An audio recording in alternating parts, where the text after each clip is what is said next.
ويسفك الدماء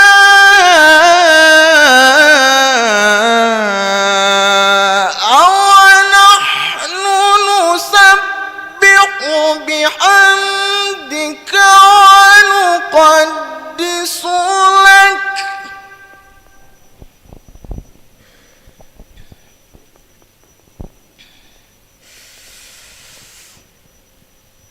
قال إني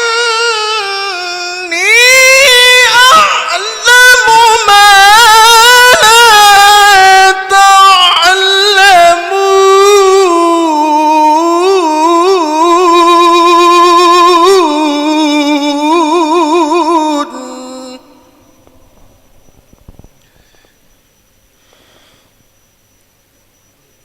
قال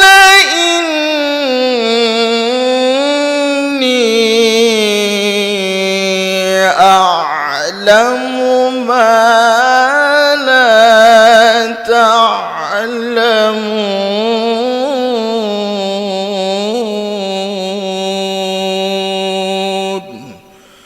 صدق الله العظيم.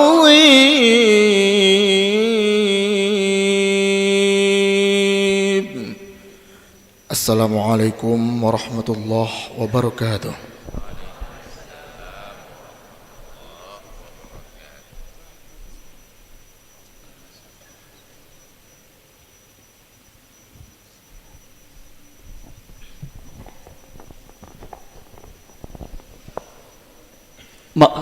Maha benar Allah dengan segala firman-Nya. Acara kedua, kata sambutan sekaligus membuka acara pembukaan mata kuliah pembinaan karakter 2 pada hari ini yang akan disampaikan oleh Direktur Direktorat Kemahasiswaan dan Prestasi Bapak Profesor Dr. Insinyur Farid Maulana STMN. Kepada Bapak kami silahkan.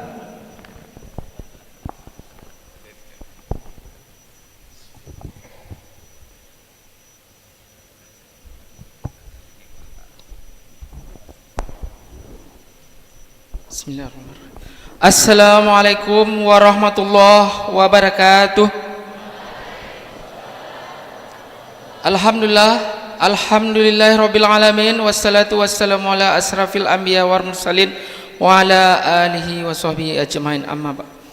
Pertama-tama dan utama tentunya kita bersyukur kepada Allah Subhanahu wa taala atas segala limpahan rahmat, karunia, umur panjang dan juga kesempatan sehingga pada pagi yang cerah ini kita dapat berhadir di Masjid Jami ini. Selawat dan salam kita sampaikan kepada junjungan kita Nabi besar Muhammad sallallahu alaihi wasallam, yang mana beliau dan para sahabat telah berjuang membawa kita dari alam jahiliyah, alam penuh kejahatan, ke alam yang terang benderang seperti yang kita rasakan saat ini. Pertama-tama tentunya penghormatan kepada panitia yang sudah membuat acara ini menjadi nyata hari ini. Juga penghormatan kami kepada pemateri hari ini, yaitu Bapak kita, yaitu Ustadz Masrur Aidi, kemudian juga kepada Bapak Dr. Hendra, dan juga kepada Bapak kawan saya ini, Bapak Dr. Ilham Maulana, dan kepada para pembina yang sudah berhadir di sini. Juga mungkin sudah berhadir juga para dekan, kemudian juga para wakil dekan dan para bapak-bapak ibu dosen di tempat kita ini. Alhamdulillah hari ini kita insyaallah akan memulai sesuatu yang baik. Sesuatu yang baik yang kita mulai dengan niat dan ikhlas, insyaallah akan memberi syafaat kepada diri kita sendiri, kemudian saudara kita dan juga kepada masyarakat di sekeliling kita.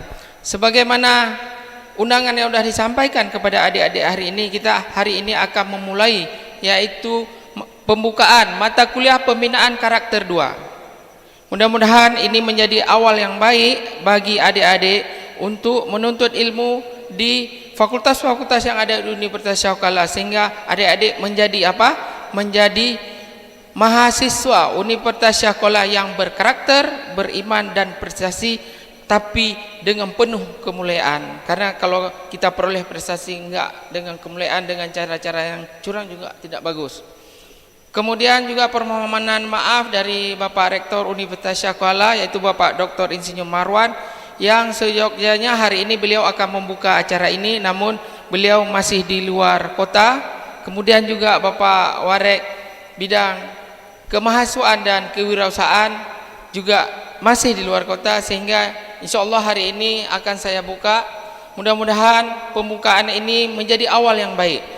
Kemudian hari ini akan disampaikan oleh pemateri kita, yaitu Ustadz Masrur Aidi. Mohon diperhatikan baik-baik, karena biasanya kalau udah banyak kelompok seperti ini masing-masing sibuk sendiri.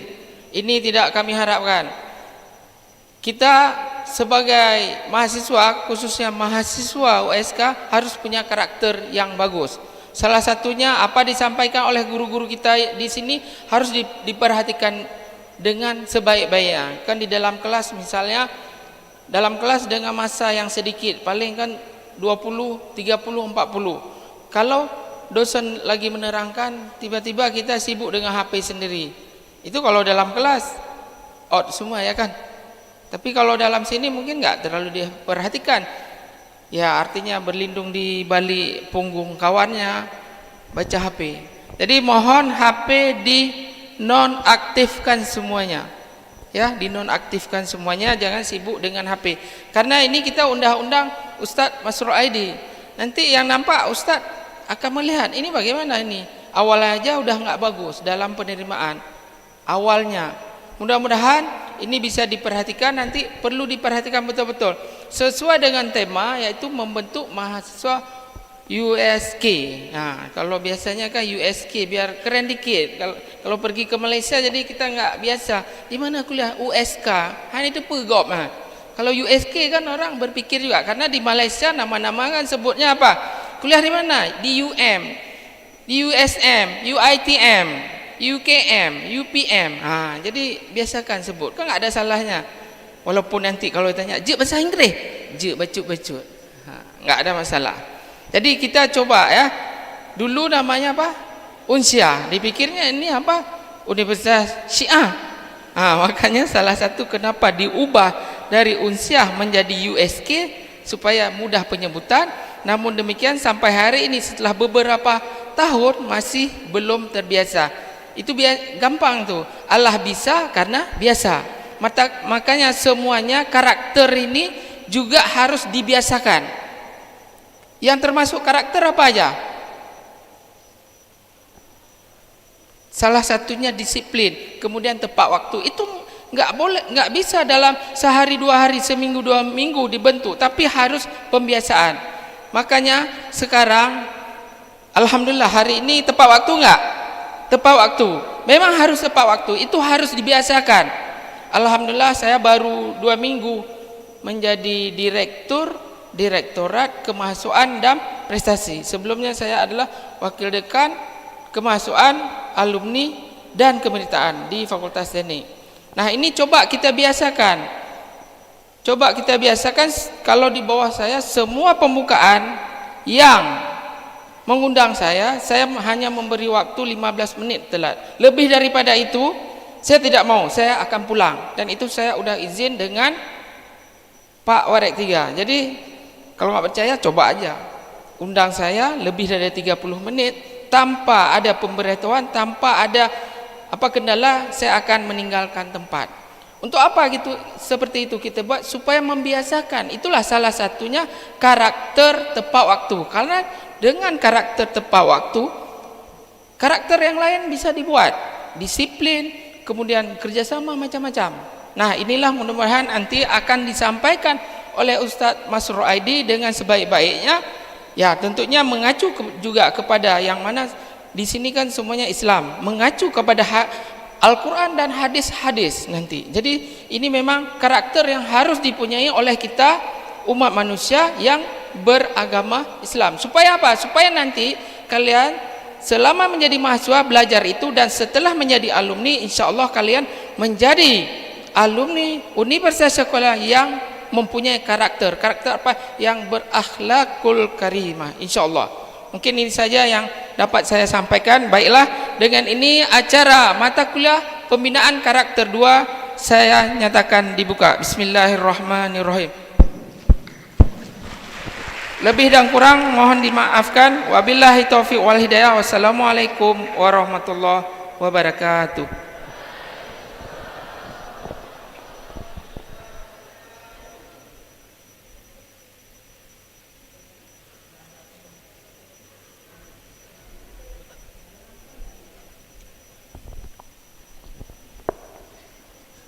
Terima kasih.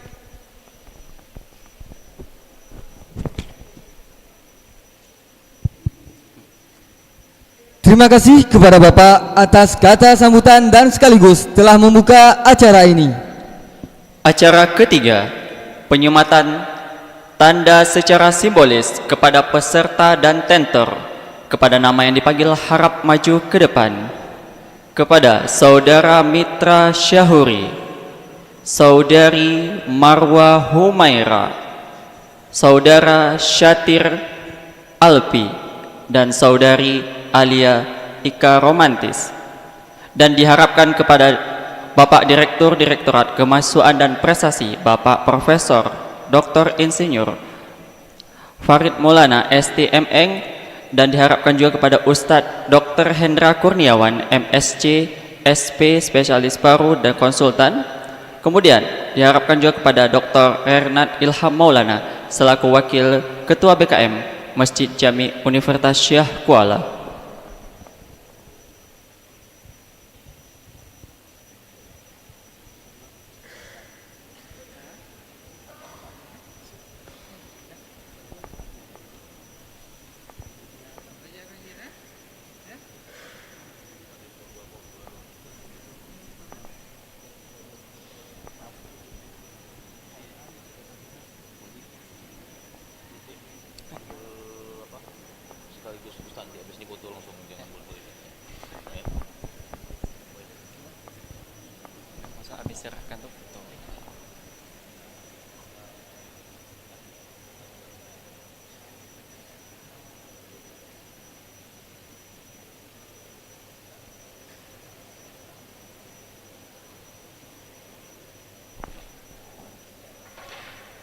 Ya, dilanjutkan dengan foto bersama.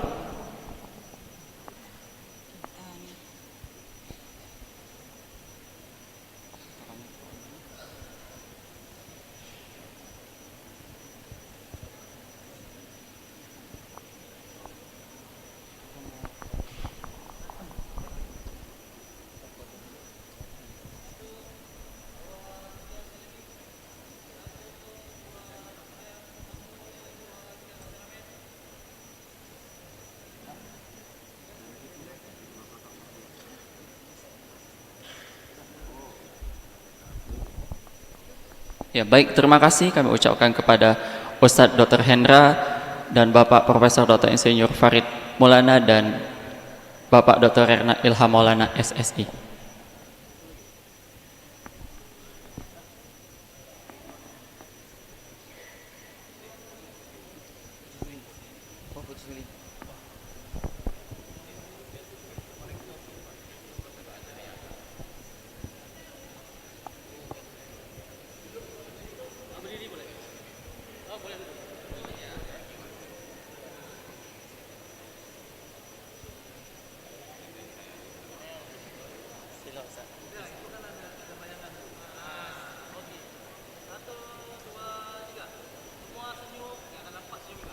Ya, diharapkan kepada semua peserta untuk fokus kita pada foto bersama.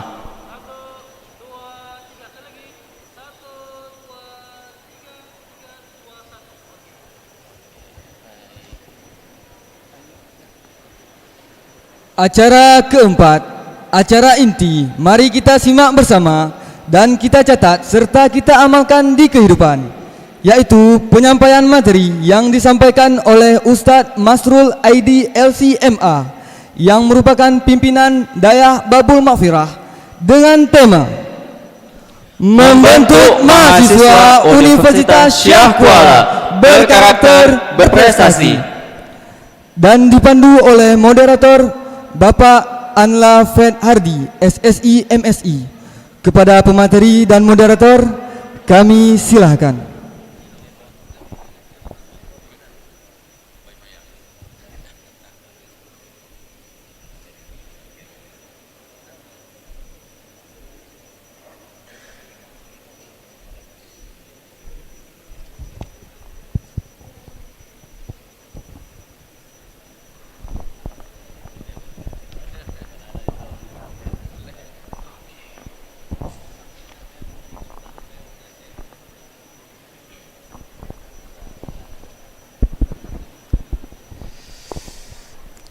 Baik, bismillah. Assalamualaikum warahmatullahi wabarakatuh.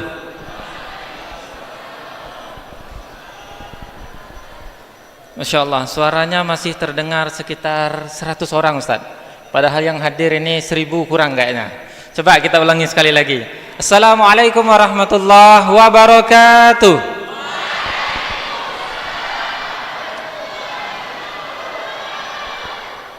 Minggu kemarin takbirnya mahasiswa kita luar biasa, Pak dan Dok, Ustadz sekalian. Coba kita cek dulu, mahasiswa USK tahun 2025 peserta MKPK 2 ya. Kita coba cek semangatnya. Mahasiswa MKPK 2 takbir. Masya Allah, coba sekali lagi takbir. Kalau dengan Ustadz kita yang kemarin luar biasa ya, menggema takbirnya ya. Alhamdulillahirrabbilalamin. Rencana saya mau berpantun Ustaz, cuman karena bahasa Acehnya belum ngerti, jadi saya putuskan tidak berpantun pagi ini ya. Baik, alhamdulillah rabbil alamin, wassalatu wassalamu ala asrofil anbiya wal mursalin wa ala alihi wa sahbihi rasulillahi ajmain. Asyhadu an la ilaha illallah wahdahu la syarikalah wa asyhadu anna muhammadan abduhu wa rasuluh sallallahu alaihi wasallam allazi la nabiyya ba'da, amma ba'du. Alhamdulillah, puji syukur kepada Allah Subhanahu wa taala, kita masih diberikan kesempatan luar biasa adik-adik mahasiswa sekalian berkumpul di masjid yang sangat kita cintai ini dalam rangka belajar dan beribadah kepada Allah insyaallah. Salawat dan salam untuk nabi kita Nabi Muhammad sallallahu alaihi wasallam. Allahumma shalli ala sayyidina Muhammad wa ala ali sayyidina Muhammad. Mudah-mudahan kita semuanya termasuk kepada umat yang bukan hanya sebatas umat Nabi, tetapi Nabi juga cinta kepada kita insyaallah. Baik, yang sama-sama kita hormati, sudah hadir di sini Bapak Direktorat Kemahasiswaan dan Prestasi, luar biasa Bapak Profesor Dr. Insinyur Farid Maulana STMN. Ini Bapak Direktur kita yang baru, betul Pak ya? Bapak Direktur kita yang baru, adik-adik sekalian, bidang kemahasiswaan dan prestasi di bawah beliau. Yang sama-sama kita hormati juga Ketua UP3AI kita, Dr. Hendra. Nama lengkap beliau Dr. Hendra Kurniawan, MSc SPPK ya. Jadi jujur saja adik-adik sekalian, jarang-jarang Bapak dokter yang mau ngurusin ini, betul Ustaz ya? Jadi kita sangat bersyukur Bapak dokter kita, Dr. Hendra mau mengurus ini semua. Yang kita muliakan juga pemateri kita yang sudah hadir, Ustadz Masrul ID LCMA. Jujur saja sangat kesusahan mencari biodata beliau ya, karena susah sekali, tetapi kalau dicari ceramah-ceramah beliau sangat banyak sekali ya. Yang kita hormati juga Ustadz dan guru kita Dr. Ilham Maulana yang sudah berhadir bersama kita, KIP, FKIP, FKIP, FKIP, FISIP, FKP, FKG dan FEB ya. Mudah-mudahan kegiatan kita pada pagi hari ini Allah muliakan, Allah ridhoi dan Allah berkahi. Baik, adik-adik sekalian, langsung saja pagi hari ini alhamdulillah kita sudah kedatangan pemateri kita, Ustadz kita bersama. Ana pikir kalau seandainya adik-adik sering ke masjid, kita tidak asing lagi dengan beliau. Beliau adalah Ustadz coba ana lihat dulu catatannya, banyak sekali ini ya. Ustadz Masrul ID LCMA. Seperti yang ana sampaikan tadi, ana udah cari-cari biodatanya. Ustadz Rida, ini ada nggak biodata Ustadz kita? Lihat di internet susah sekali Ustadz. Cuman kalau dilihat ceramah beliau sangat banyak sekali ya. Beliau adalah ulama sekaligus penceramah kita di Aceh ya. Sering sekali mengisi kajian di berbagai tempat dan situasi, bukan hanya untuk kalangan-kalangan yang tua ya, kalangan-kalangan senior, tetapi juga kalangan mahasiswa dan termasuk juga siswa-siswa. Betul Ustaz ya? Alhamdulillah Ustaz kita sudah hadir. Tanpa panjang waktu, insyaallah kita minta nasihat dari beliau di acara pembukaan MKPK 2 Universitas Syah Kuala ini ya, kepada Ustadz kita, Ustadz Masrul Aidi, kita persilahkan ya, silakan Ustadz.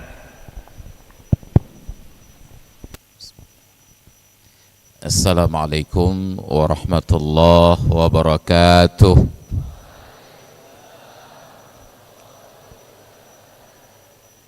Alhamdulillahilladzi jama'ana fi hadzal makani jam'an marhuma wa ja'ala tafarruqana min ba'dihi tafarruqan ma'suma. Allahumma salli wa sallim ala habibina wa nabiyyina wa maulana Muhammadinil Mustafa arsalahullahu basyiran wa nadhira wa da'iyan ilallahi biiznihi wa sirajan munira. Wa qala Allah ta'ala fil Qur'anil azim wa huwa asdaqul qailin wa biqaulihi yahtadil muhtadun. وَلْتَكُمْ مِنْكُمْ أُمَّةٌ يَدْعُونَ إِلَى الْخَيْرِ وَيَأْمُرُونَ بِالْمَعْرُوفِ وَيَنْهَوْنَ عَنِ الْمُنْكَرِ وَأُولَئِكَ هُمُ الْمُفْلِحُونَ.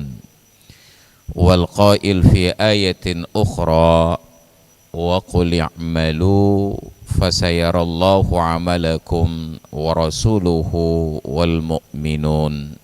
Sadaqallahul azim wa ballagha rasuluhun nabiyyul habibul karim wa nahnu ala dhalika minasyahidin wa syakirin walhamdulillahi rabbil alamin wa ba'du. Yang kita muliakan dan hormati bersama Direktur Direktorat Kemahasiswaan dan Prestasi Bapak Profesor Dr. Farid Maulana. Nah, saya mencoba mengeja dengan benar Maulana karena di samping beliau ada Maulana. Ini Bapak Direktur, nama beliau bukan Maulana. Maulana itu bukan tipu kurang A ya. Memang Maulana. Sama sinonimnya dengan punna. Nah, mula itu awal, mulana yang pertama ada. Alhamdulillah Pak Prof. Yang saya muliakan dan saya hormati, kita hormati bersama Ketua UP3AI Universitas Syah Kuala, Bapak Dr. Hendra Kurniawan SPK paru. SP di sini SPK itu berarti kurang P juga, itu tipe spesialis paru. Yang saya muliakan dan saya hormati saingan saya Ustadz Dr. Ilham Maulana Rernat. Sejak beliau tampil di atas mimbar, panggung saya jadi berkurang. Alhamdulillah. Biasa saya lebih banyak panggung daripada beliau. Ini akhirnya gara-gara beliau tampil, saya pun harus kekurangan panggung selama ini. Alhamdulillah. Yang saya muliakan dan saya hormati pendamping sebelah kanan saya, MC Mak Comblang. Kalau tadi Pak Prof Farid menganjurkan untuk USK, saya lebih senang MC. Kalau MC itu di Malaysia ejaannya Inggris, Master of Ceremony. Mereka terbiasa dengan bahasa Inggris ABCD, sedangkan kita ABCD. Yang enak-enak sampai ke Inggris, yang enggak enak kembali ke Aceh. Ya, maka kalau ada penandatanganan Memorandum of Understanding, kita fasih menyebutnya MOU. Ya, tapi tiba-tiba saat kebelet kita harus ke WC, bukan ke WC. Ya, karena itu tergantung enak dan tidak enaknya. Kalau menelpon kita pakai HP, bukan pakai HP. Ya. Tapi kita harus beradaptasi semua bahasa. Karena salah satu prinsip yang diajarkan oleh orang-orang bijak di masa lalu, idza arafta lughata qaumin man arifa lughata qaumin salima min afatihim. Barang siapa yang mengenal bahasa dan budaya suatu kaum, niscaya dia akan selamat dari kejahatan-kejahatan mereka. Saya praktekkan hal tersebut ketika pulang lintas Sumatera jalan darat, karena nggak sanggup beli tiket, saya beli mobil. Di daerah mulai dari Riau, Pekanbaru sampai ke Padang, itu bahasanya pakai bahasa Padang. Saya bersyukur kepada Allah mendapatkan berkah lahir dan besar di Aceh Barat dan Aceh Selatan. Aceh Selatan tepatnya. Ada Aceh Selatan di sini? Oh, orang awak. Ya, orang awak. Jadi alhamdulillah karena lancar bahasa baca kak, baca kiak, gulai batik, nado sadang, maka akhirnya dimanapun berbelanja harganya standar, enggak di mark up harganya. Kenapa? Karena mengenal bahasa. Maka yakinlah kalau anak-anak kami terampil berbahasa Mandarin, bahasanya Jackie Chan dengan Jet Li, itu berbelanja di Penayung itu murah meriah. Kenapa? Orang sangat mengapresiasi siapapun yang terampil berkomunikasi dengan bahasanya. Maka pendekatan yang paling tinggi, diplomasi yang paling tinggi adalah diplomasi bahasa. Dan itu diterapkan oleh Rasulullah luar biasa. Orang yang datang dari berbagai suku, dari berbagai dialek, beliau mampu bertutur dan berkomunikasi dengan dialek mereka. Ini bahasa Aceh saja. Kita di Aceh yang paling kaya bahasa itu di Aceh Selatan. Tetapi bahasa Aceh yang paling kaya dan beragam pelafalannya adalah di Aceh Besar. Walaupun sama-sama berbahasa Aceh, tapi logat dan dialeknya itu berbeda-beda. Kalau di Darussalam ini ujungnya kanyo menan tapi sampai Ule Karing ternyata berganti menjadi kanyo menan itu baru antara Darussalam dengan Ule Karing saja. Itu belum lagi antara Sibreh dengan Pekanbadak, itu lebih kacau lagi. Di Sibreh itu bukan Darussalam, Darussalang. Makanya ketika viral kemarin acara menjelang PON diadakan di Stadion Harapan Bangsa, diundang pawang hujan, tiba-tiba turun hujan, maka ada seorang yang warga melaporkan, diupload di media sosial, yang kaujeng kangeng ujeng angeng. Itu menunjukkan bahwa beliau berasal dari kawasan Sibreh. Hanya di Sibreh yang N itu ganti menjadi nge, kau ujeng ka angeng. Maka di sini bukan Darussalam, Darussalang. Mereka beli bohdring di Darussalang. Itu pelafalan bahasa. Diplomasi bahasa itu luar biasa. Man 'arifa lughata qaumin salima min afatihim. Orang yang mengenal bahasa suatu kaum, budaya suatu kaum, selamat dari kejahatan-kejahatan mereka. Maka seharusnya mahasiswa itu kaya bahasa. Bukan hanya satu bahasa. Ada banyak bahasa daerah dan ada banyak bahasa internasional.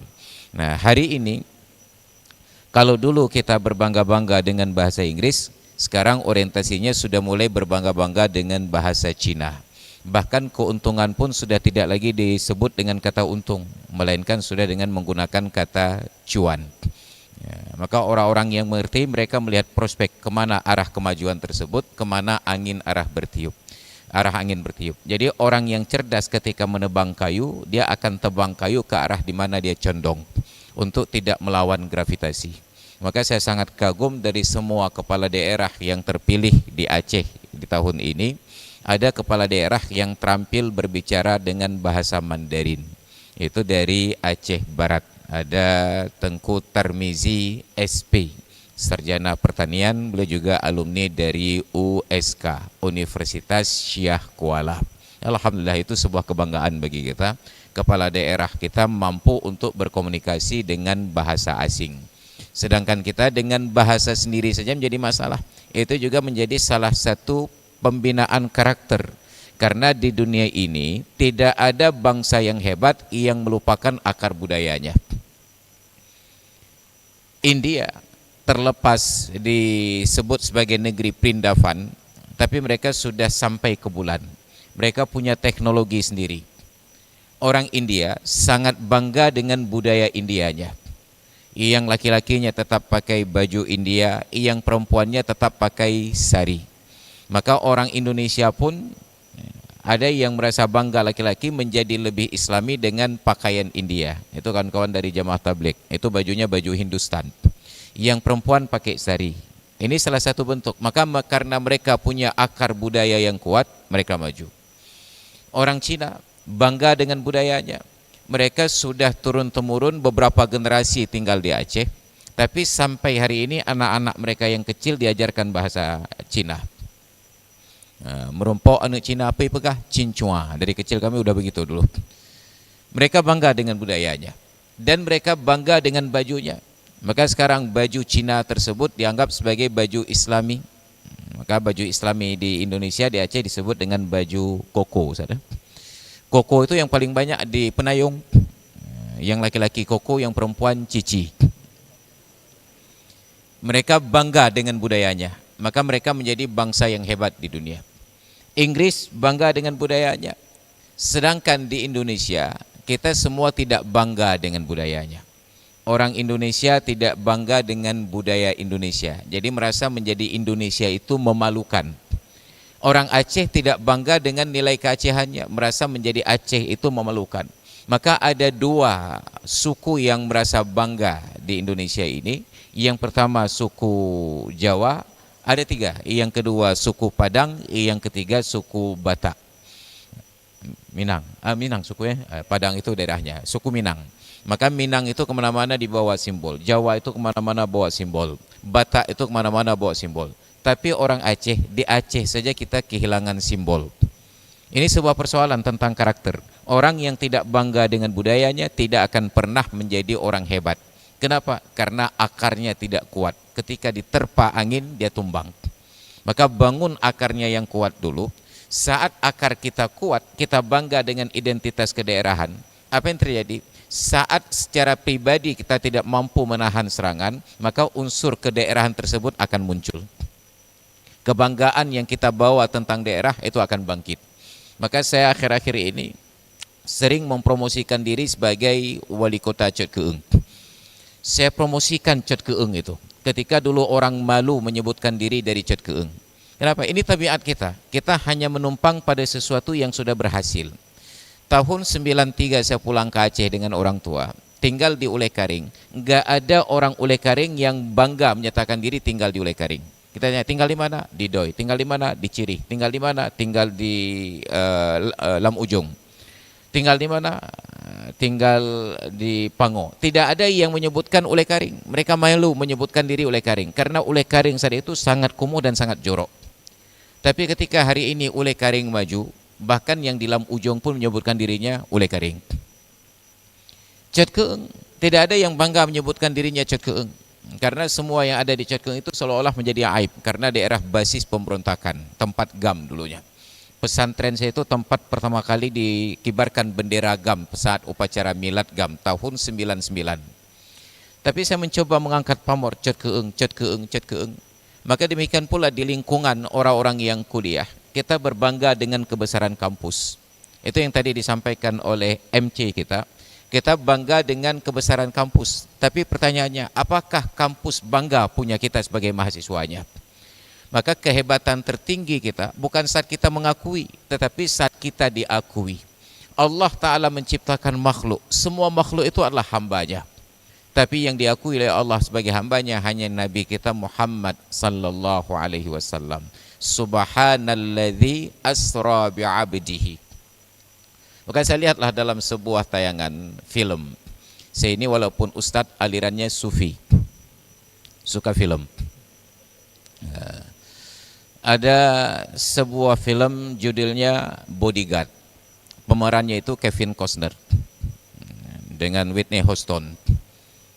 Dia disewa sebagai seorang bodyguard. Tapi dalam perjalanan adegan-adegan yang berlangsung sesuai dengan skenario, karena ada ketersinggungan pihak dari yang ingin dilayani, dia tidak diakui sebagai bodyguardnya. Dia diasingkan, dijauhkan, tapi tetap digaji. Sampai pada akhir film, dia pertaruhkan nyawanya, dia tahan peluru yang sedang ditembakkan ke arah majikannya ini dengan badannya jadi perisai. Maka ketika dia jatuh dan berdarah, Datanglah majikannya ini menyatakan ini adalah bodyguard saya. Dan itu kebanggaannya, diakui sebagai bodyguard. Kita mengaku sebagai hamba Allah, tapi pertanyaannya apakah Allah akui kita sebagai hambanya? Nah demikian pula adik-adik anak-anak kami para mahasiswa dan mahasiswi mengaku sebagai mahasiswa dan mahasiswi USK. Tapi pertanyaannya, apakah USK ini bangga mempunyai kita sebagai mahasiswanya? Itu yang harus menjadi pertanyaan besar. Ada banyak prestasi, tapi tidak ada kemuliaan. Tetapi ketika sudah menjadi mulia, yakinlah ada banyak prestasi di belakangnya. Ini prinsip dasar yang kita akan kembangkan pada hari ini. Maka penghormatan saya juga kepada para dosen, para dekan, dari beberapa fakultas yang sudah bergabung. Mana fakultasnya? FKG. Yang saya tahu ini FKIP, Fakultas Kedokteran, Keguruan dan Ilmu Pendidikan. Yang kedua FKIP, Fakultas Keperawatan. FISIP, Fakultas Ilmu Sosial dan Ilmu Politik. FKP, Kelautan dan Perikanan. Ini yang mengatasi stunting ya. Kemudian FKG, Fakultas Kedokteran Gigi. FEB, Fakultas Ekonomi dan Bisnis. Luar biasa. Saya mau lihat dulu yang FKIP ini berapa banyak orangnya. Yang FKIP hadir, tunjuk tangan. Oke. Yang FKEP banyak perempuan ya, masih diterima mahasiswa. FKG perempuan banyak saya sering sakit gigi ini. Yang dari FEB, FEB, Ekonomi dan Bisnis ya, calon-calon toki insyaallah. Yang saya muliakan dan saya hormati para mahasiswa yang saya cintai dan para mahasiswi yang mencintai saya.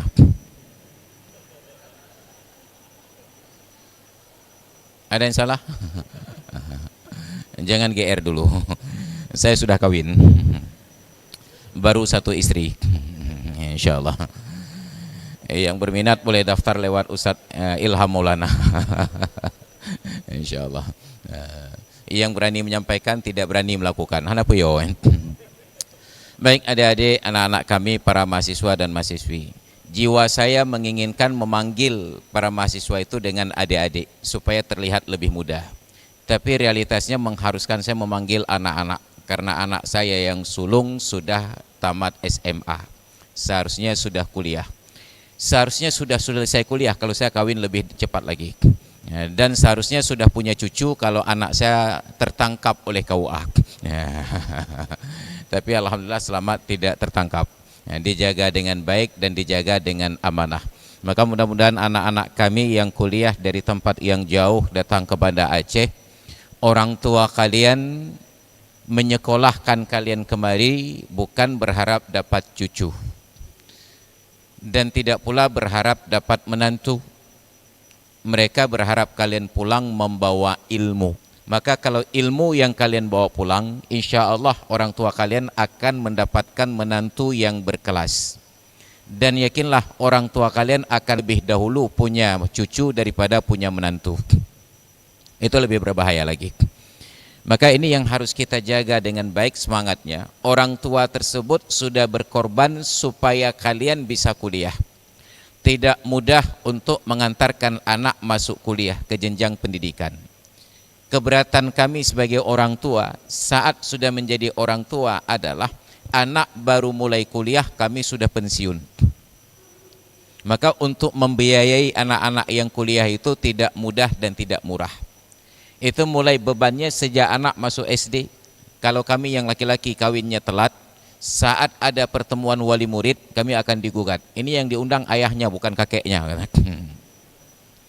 Karena kami datang dengan rambut yang beruban.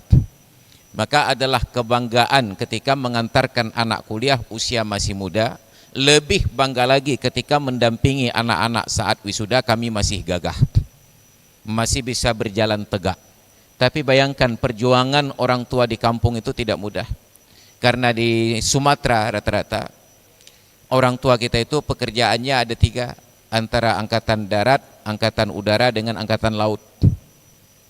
Angkatan darat itu pagi-pagi ke sawah gejak mau. Angkatan udara itu pagi-pagi ke kebun gejak EU. Dan angkatan laut pagi-pagi ke laut untuk jak melangu. Itu pekerjaan orang tua kita. Mereka sisihkan biaya untuk anak-anaknya kuliah. Sayangnya ketika dalam masa kuliah yang seharusnya menjajal semua potensi diri, karena belum tentu kita yang kuliah, pekerjaan yang akan kita lakoni sesuai dengan keilmuan, akan linear dengan keilmuan. Kita sudah melihat di Aceh saja. Di Aceh itu jabatan belum tentu linear dengan keilmuan. Dulu kita punya gubernur, tidak lahir dari FISIP. Gubernur kita justru lahir dari FKH, Fakultas Kedokteran Hewan. Dokter Hewan Irwandi Yusuf. Kemudian setelahnya kita punya gubernur, juga tidak lahir dari ilmu politik, tapi dari Fakultas Kedokteran, Dr. Zaini Abdullah. Kemudian kita punya gubernur Nova Iriansyah. Beliau itu insinyur dari arsitek. Maka jangan pernah berpikir bahwa pekerjaan kita akan linear dengan keilmuan. Tapi kenapa kita pilih fakultas ini? Karena jiwa kita. Jiwa kita menginginkannya.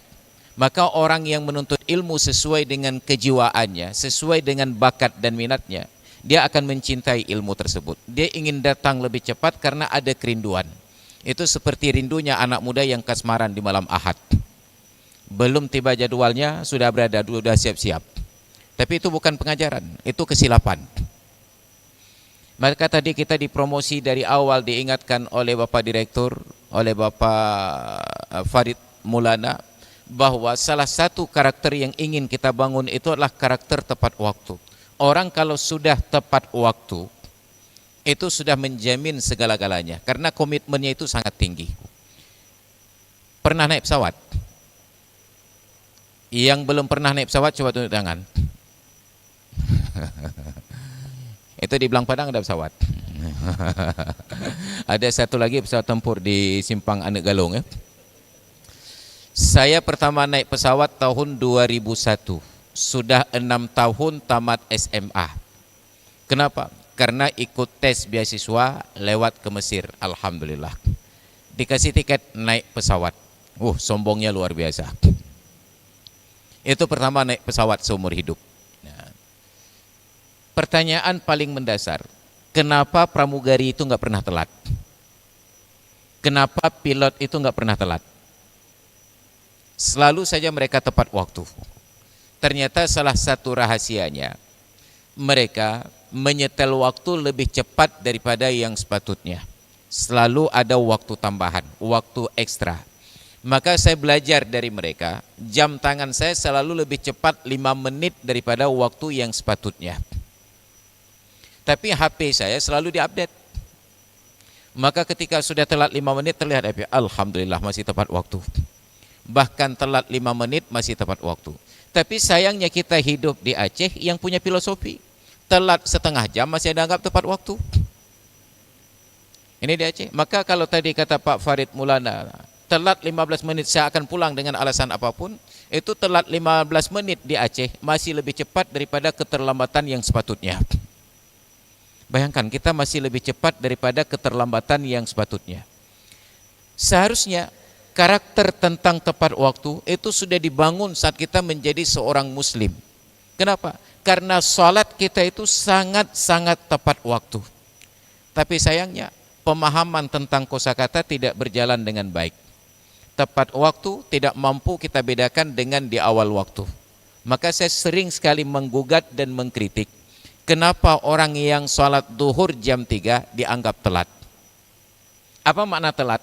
Melakukan sesuatu setelah lewat waktunya. Allah berikan waktu sholat duhur dari jam 1 sampai dengan jam 4 lewat 15 menit ukuran sekarang. Jam 16 lewat 15 menit. Tapi luar biasanya terbentuk karakter tersebut. Kita merasa bersalah ketika sholat duhur setelah lewat jam 2. Padahal masih ada 3 jam lagi untuk salat duhur. Andai kata pada aktivitas yang lain kita lakukan hal yang sama, Maka kalau jam 8 masuk kuliah, saya yakin jam 5 sudah berada di kampus. Kenapa? Jam 8 itu akhir waktunya. Kalau salat duhur itu sudah azan asarnya. Jam 8. Kita sudah dibentuk karakter ini. Maka ada banyak kesalahan yang dilakukan oleh para mubalik yang menjadikan agama ini sempit, syariat ini sempit, tidak mampu membedakan antara tepat waktu dengan di awal waktu. Kita sholat itu sangat di awal waktu. Allah berikan ruang toleransi yang luar biasa. Kenapa? Wa ma ja'ala 'alaikum fid dini min harajin. Allah tidak jadikan untuk kalian dalam mempraktekkan agama ini adanya harajin, kesulitan. Haraj itu bahasa Arab, diadopsi ke dalam bahasa Aceh menjadi arat. Lawan arat itu guru. Arat, kencang. Lawannya itu longgar. Ada kencang lawannya lambat, ada kencang lawannya itu lambat. Kencang kecepatan, ada kencang itu ukuran tekanannya itu yang luar biasa kuat. Allah berikan ruang yang sangat lapang, tapi kita bersempit. Itu satu hal yang positif. Sayangnya nilai-nilai sholat tersebut tidak kita praktekkan dalam kehidupan. Maka kita merasa sholat duhur masuk waktu jam 1, kita kerjakan jam 2 tidak mengapa. Kita merasa kalau masuk kuliah jam 8, masuk jam setengah 9 tidak mengapa. Beda, jam 8 masuk kuliah, itu salat duhur jam 4:15. Maka kita salat duhur jam 2, jam 3, itu belum sampai ke waktu batas akhirnya. Maka yang perlu kita buat perbandingan seharusnya, kalau ingin membandingkan masuk kuliah, masuk kantor dengan orang salat, dibuat batas awal, batas akhir. Mahasiswa USK, Fakultas Ekonomi dan Bisnis, supaya mengajarkan kalian disiplin, maka dosen memberikan waktu untuk masuk kuliah jam 8, tapi dibuka absen dari jam 7 ke jam 8. Ingin dilihat siapa yang bisa datang jam 7, 1 jam sebelum kuliah dimulai. Nanti di dalam ruang tersebut kalian siapkan segala keperluan, kalian mengulang pelajaran, kalian persiapkan pertanyaan. Maka ada filosofi di dalam agama tentang awal waktu, tengah waktu, akhir waktu. Tapi ada semangat yang lebih besar yang dibangun oleh Rasulullah, yaitu semangat kebersamaan. Jamaah. Maka Nabi tidak konsisten di awal waktu, tidak disiplin di awal waktu, tapi beliau disiplin berjamaah di dalam waktu, di awal waktu, di tengah waktu, di akhir waktu. Tapi sangat jarang beliau keluar waktu. Maka seumur hidup beliau pernah salat subuh, pernah salat duhur, asar dan maghrib itu keluar waktu. Kenapa? Untuk menunjukkan bahwa beliau manusiawi. Tapi manusiawinya kita selalunya di luar waktu, sekali-kali di awal waktu. Ini yang terbalik. Maka salat mengajarkan kepada kita tentang disiplin. Makin cepat kamu datang, makin tinggi apresiasi. Tapi dalam kedisiplinan ini tetap ada kepengecualian. Likulli qa'idatin kulliyatin mustasnayat. Setiap ketentuan umum itu selalu ada pengecualian. Salat Jumat sunat di awal waktu, pagi-pagi datang ke masjid, kecuali untuk imam dan khatib. Itu sunat datang di waktu yang paling akhir, ketika akan dimulai khutbah. Maka karena saya dengan Ustadz Ilham sering jadi imam, sering jadi khatib, kami selalu datang telat. Kenapa? Anjurannya demikian. Maka bermasalah ketika sudah menjadi makmum, kita juga datang telat, tidak cocok. Masing-masing tempat ada perlakuan yang sesuai. Tadi diingatkan oleh Bapak Direktur bahwa ketika sedang berada di ruang ini, jangan ada yang memainkan HP. Kita ambil orang yang sedang khutbah. Khutbah itu ibadah. Tapi jemaah yang hadir khutbah tidak boleh melakukan ibadah yang lain selain daripada memperhatikan khatib. Saya ingat suatu ketika di akhir tahun 2018, kebetulan ada kenduri dari famili di Aceh Selatan. Saya pulang sana dan balik ke Banda Aceh lewat Sumatera Utara. Hari Jumat saya musafir, singgah di Masjid Bakungan, salat Jumat dengan pakaian musafir, pakai baju kaos oblong, bukan kaos bolong ya. Oblong dengan bolong itu hanya susunan huruf yang berbeda. Duduk di saf yang kedua, tahu diri juga kita karena pakaian nggak sesuai. Ketika sedang asik dan khidmat memperhatikan khatib, tiba-tiba sayup-sayup terdengar di belakang suara orang berzikir. Subhanallah, subhanallah, subhanallah. Terpaksa saya alihkan pandangan menoleh ke belakang karena tidak punya kaca spion. Saya menoleh ke belakang. Ternyata ada seorang bapak-bapak pakai baju jubah, pakai kain sarung sedang berzikir saat khatib menyampaikan khutbah. Ibadah ketika sedang disampaikan khutbah adalah memperhatikan khatib. Makin melotot kita lihat khatib, makin tinggi pahalanya. Maka segala aktivitas yang mengalihkan dari memperhatikan khatib itu dianggap maksiat. Kalaupun tidak berdosa, setidak-tidaknya pahalanya hilang. Maka Nabi suatu hari sedang menyampaikan khutbah di atas mimbar di Masjid Nabawi. Orang kalau sedang duduk di atas, berdiri di atas, itu semua wajah orang terlihat. Terlihatlah salah seorang sahabat itu sedang bermain-main dengan kerikil di dalam Masjid Nabawi. Tapi Nabi, etika beliau itu luar biasa. Saat orang yang beliau tegur ada di sebelah kanan beliau, beliau menoleh ke arah sebelah kiri. Karena orang akan fokus kemana arah perhatian kita. Saat ia melakukan pelanggaran di sebelah sana, beliau tengok ke kiri. Ala faman massal hasa faqad lagha. Itu yang pegang-pegang kerikil itu. Orang yang melihat kemari, bukan melihat ke sini. Itu yang sedang pegang-pegang kerikil, faqad lagha, hilang pahala Jumatnya. Maka dikiaskan oleh para ulama pegang kerikil dengan orang yang putar biji tasbih, orang yang pegang kerikil dengan orang yang memasukkan uang ke dalam celeng tabung amal hari Jumat. Sayangnya hari Jumat oleh BKM Masjid mengumumkan diharapkan kepada jemaah Jumat ketika khatib sedang khutbah untuk mengedarkan tabung amal. Habis pahala tu, peng habis pahala habis. Peng habis pahala habis. Ini anomali. Maka masing-masing tempat ada ibadahnya. Ibadah ketika sedang khutbah Jumat adalah memperhatikan khatib. Ibadah para pemimpin adalah memikirkan nasib rakyat. Ibadah para guru adalah mengajarkan ilmu. Ibadah para pedagang adalah bertransaksi dengan amanah dan jujur. Maka Nabi apresiasi para pedagang bukan karena dia rajin salat sunat. At-tajirus saduqul aminu ma'an nabiyyina was-siddiqina wasyuhada. Pedagang yang jujur dan amanah nanti di akhirat akan bergabung dalam barisan para nabi, para siddiqin dan para syuhada.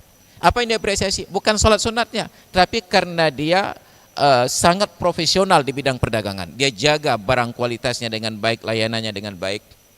Pemimpin yang diapresiasi pada pemimpin, ini untuk yang mahasiswa FISIP, itu bukan karena dia rajin salat sunat. Islam tidak berbangga dengan pemimpin yang rajin salat sunat. Yang dibanggakan oleh Islam adalah pemimpin yang fokus tentang nasib rakyat. Maka silakan ini menjelang Ramadan, baca sejarah Sayyidina Umar, tanyakan kepada Google, tanyakan kepada ChatGPT, apakah Sayyidina Umar pernah jadi imam salat tarawih? Atau pernahkah Umar hadir salat tarawih? Tidak, karena beliau sadar sebagai pemimpin, ibadah pemimpin itu memikirkan nasib rakyat. Tapi untuk salat fardu tetap Sayyidina Umar jadi imamnya. Rasulullah jadi imam, jadi khatib. Abu Bakar jadi imam, jadi khatib. Sayyidina Umar jadi imam, jadi khatib. Karena di dalam Islam dituntut siapapun jadi pemimpin, dia harus mampu jadi imam, jadi khatib. Maka kepemimpinan di dalam Islam, khilafah mensyaratkan laki-laki karena harus mampu jadi imam, jadi khatib. Tapi di Aceh, di Indonesia, tidak disyaratkan pemimpin laki-laki. Kenapa? Karena tidak disyaratkan pemimpin itu jadi imam, jadi khatib. Maka kalau pemimpin disyaratkan jadi imam, jadi khatib, yakinlah pemimpin wajib laki-laki. Tapi sampai sekarang 10 tahun Mulyono jadi presiden, enggak pernah jadi khatib di Masjid Istiqlal.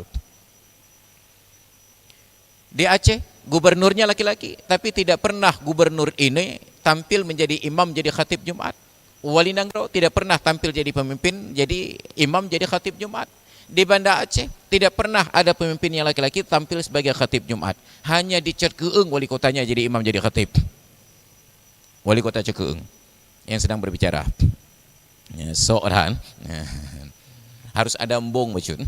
Ya, maka karakter embung itu juga masalah. Tapi ingat, di awal-awal meniti karir kalian harus sedikit sombong. Jangan cepat tawadhu. Nanti ketika ada peluang, misalnya untuk kami yang berceramah ini, silakan ustaz saja yang ceramah. Jangan. 1 kali menolak itu dianggap sebagai tawadhu. 2 kali menolak masih dianggap tawadhu. 3 kali menolak dianggap tidak mampu. Maka orang yang belum diakui di awal-awal harus mencari pengakuan. Dia harus mencari validasi dulu di awal. Ketika sudah diakui, saat itu Anda harus tawadhu. Tidak boleh menyombongkan diri. Ini tabiat dasar. Maka kita diajarkan di dalam agama konsep-konsep sederhana. Masing-masing ibadahnya berbeda. Ada fokus dan konsentrasi. Maka adik-adik mahasiswa, ibadah kalian, anak-anak kami mahasiswa dan mahasiswi, ibadah kalian itu adalah menuntut ilmu. Tapi ingat, Jangan sampai ketika menuntut ilmu lupa tentang ibadah wajib. Maka orang yang sedang menuntut ilmu, kehormatan yang paling tinggi ibadahnya adalah berinteraksi dengan ilmu. Maka kemarin ketika di awal-awal ada ide, gagasan, isu bahwa di bulan Ramadan akan diliburkan sekolah sampai perkuliahan untuk fokus beribadah di bulan puasa. Pertanyaannya, ada ibadah apa lagi selain ibadah fardu yang lebih utama daripada menuntut ilmu? Enggak ada. Makanya kata Imam Syafi'i, saya lebih apresiasi orang yang duduk sejenak di majelis ilmu daripada orang yang salat sunat 1000 rakaat. Ini prinsip dasar. Maka bulan Ramadan kita kuliah berinteraksi dengan ilmu itu luar biasa. Saya kuliah di Al-Azhar, itu universitas Islam tertua di dunia, tapi Ramadan mereka tidak kenal libur. Tidak ada penyesuaian jam kuliah. Karena di sana tetap masuk kuliah jam 9, pulangnya jam 3. Baik di dalam Ramadan ataupun di luar Ramadan. Tidak ada libur megang. Karena di sana enggak ada megang-megang. Yang ada hanya lihat-lihat saja. Hanya libur Idul Fitri 2 hari.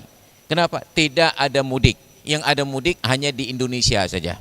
Kenapa? Karena di Indonesia terbalik. Agama dibawa dari Arab, naik kapal laut, terombang-ambing sampai kemari, yang panjang jadi pendek, yang pendek jadi panjang. Idul Fitri pendek hanya sehari, liburnya sepekan. Idul Adha liburnya sepekan, tiba-tiba di sini libur hanya sehari. Ini yang terbalik syariat kita.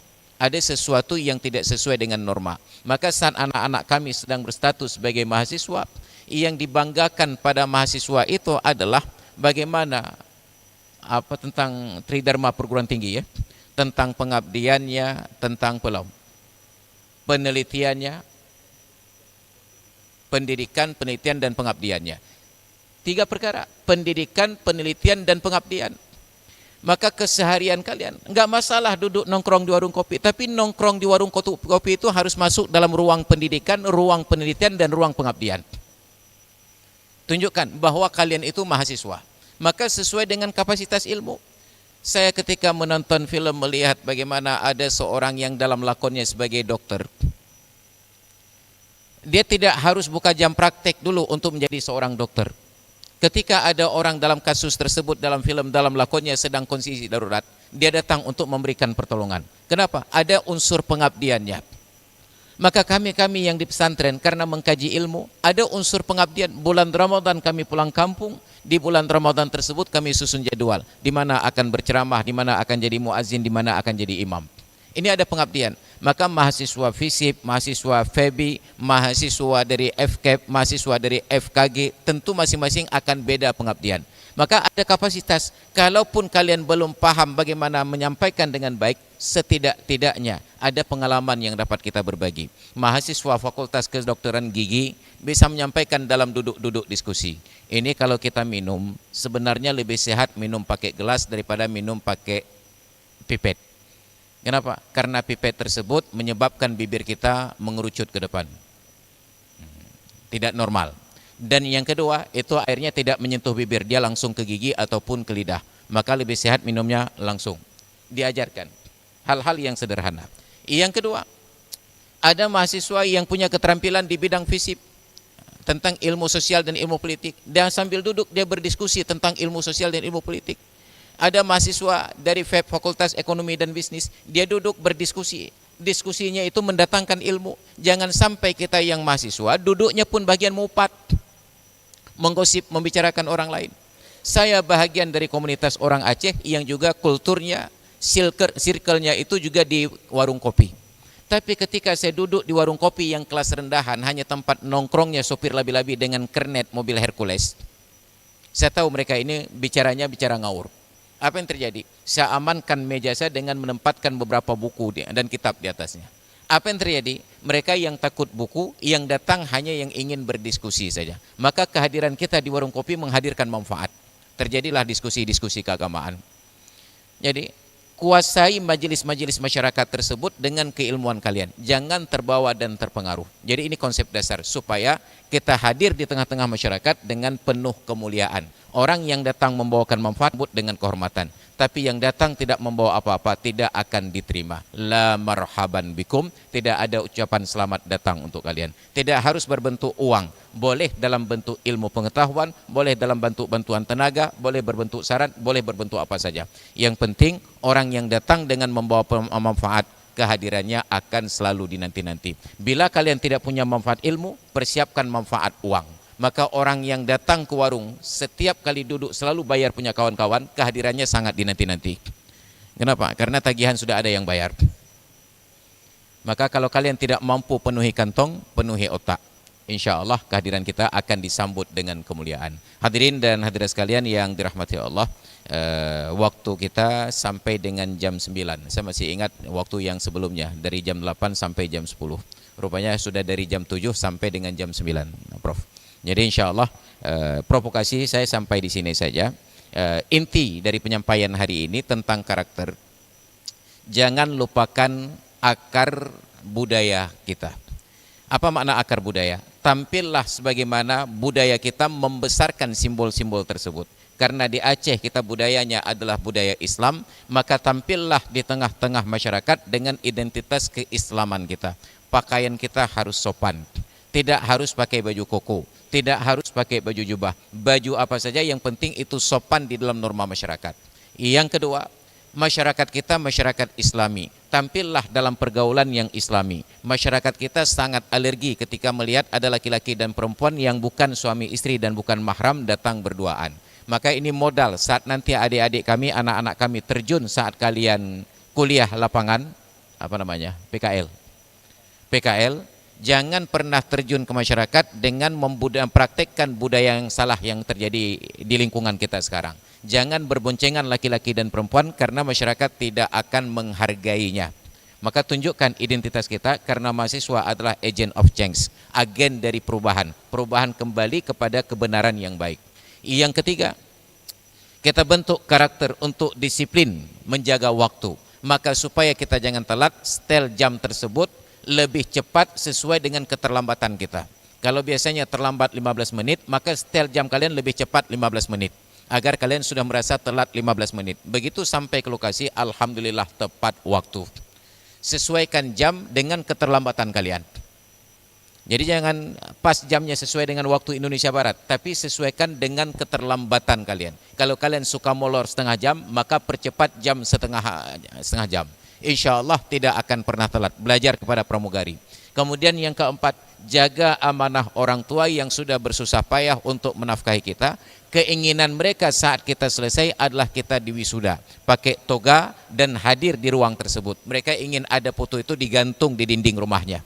Dan itu menjadi obat lelah bagi orang tua kita sebagai wujud rasa syukur. Maka bila ini mampu kita jaga dengan baik, yakinlah kita menjadi orang yang berkarakter, orang yang beriman kepada Allah, dan orang yang mendapatkan kemuliaan di dalam prestasinya dan berprestasi di dalam kemuliaannya. Baik hadirin dan hadirat sekalian yang dirahmati Allah, demikian dari saya kembalikan kepada MC. Silakan.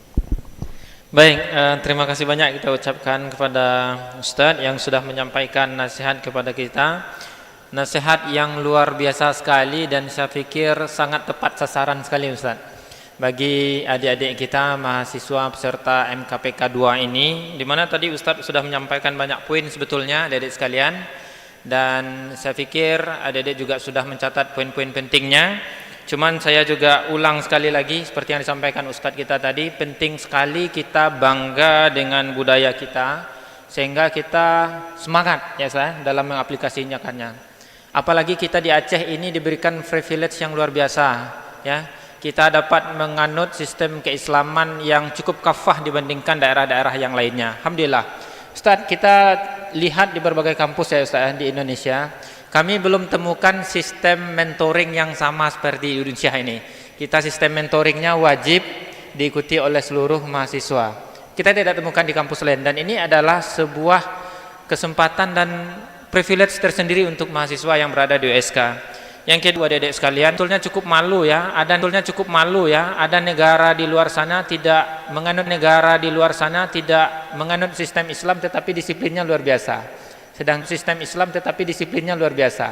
Sedangkan kita Islam tetapi kita masih dengan waktu itu celaka ya.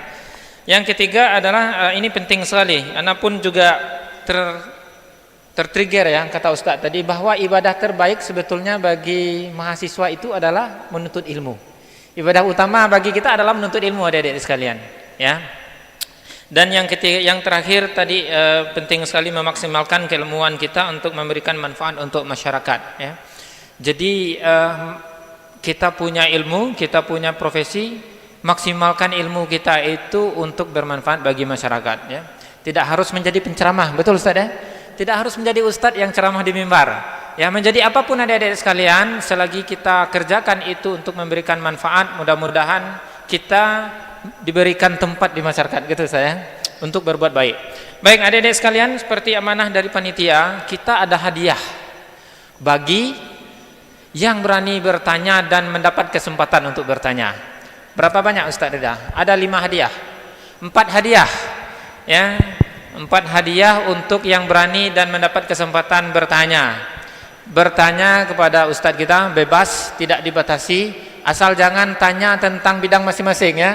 FKG tanya tentang kedokteran gigi nggak bisa jawab nanti ustadznya. Baik, kepada adik-adik sekalian kami berikan waktu untuk bertanya. Silakan. Oke, karena sangat banyak sekali yang angkat tangan, coba ya mohon bantuan pada panitia. Satu yang di belakang ya, abang kita, betul. Satu. Masya Allah, Masya Allah, iya, ya antum, betul. Bagus sekali, iya. 1, 2, oke, kita minta yang ibu-ibu. Ya, yang di belakang, yang paling tinggi angkat.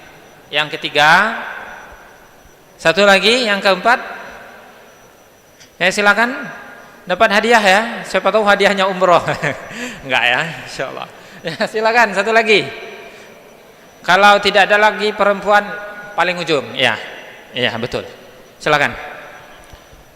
Ya, berdiri, sampaikan, sebutkan nama, jurusan dan berikan pertanyaan.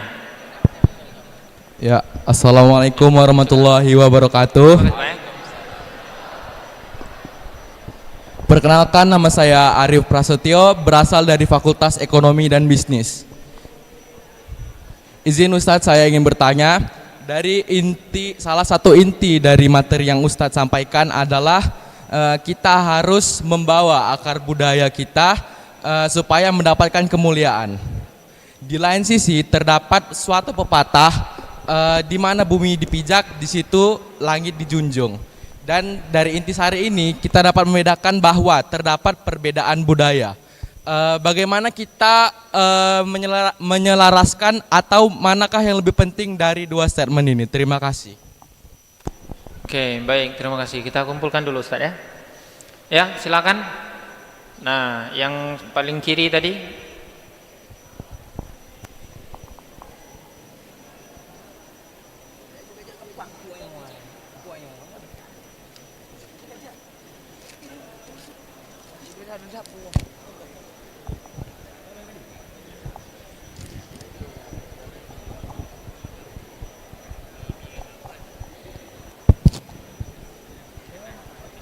Bismillahirrahmanirrahim. Assalamualaikum warahmatullahi wabarakatuh.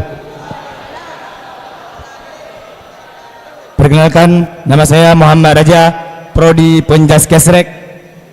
Dan pertanyaan saya kepada Ustadz, tadi saya dengar di dunia ini tidak ada bangsa yang hebat jika ia tidak mengenal budayanya. Lalu bagaimana dengan Ustadz? Sekarang kita tengok banyak bahasa Aceh yang tidak dipergunakan lagi.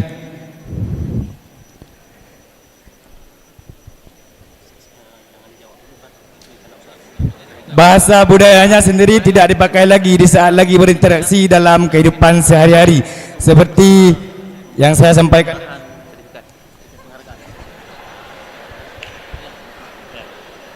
Bagaimana pandangan Ustadz mengenai orang Aceh tapi dia tidak bisa berbahasa Aceh?